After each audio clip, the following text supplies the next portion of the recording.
Янузбек Евкуров сегодня встретился с участниками автомобильной экспедиции «Рожденный свободным» по следам Кавказской конной дивизии. Это путешествие по республикам Северного Кавказа, чьи полки входили в состав легендарной конницы.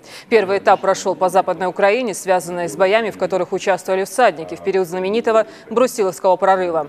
По итогам экспедиции будет снят фильм. Гости привезли с собой землю из Румынии, из места, где было последнее сражение Дикой дивизии. Капсулу с землей планируют заложить на мемориале памяти и славы рядом с памятником конной дивизии.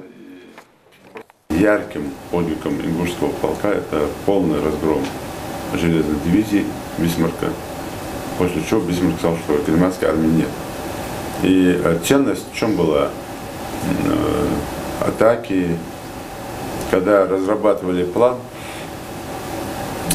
обычно из окружения, когда прорываются или когда идут в атаку, идут на слабого противника, идут в брешь, идут на флангах, где нет сильных укреплений.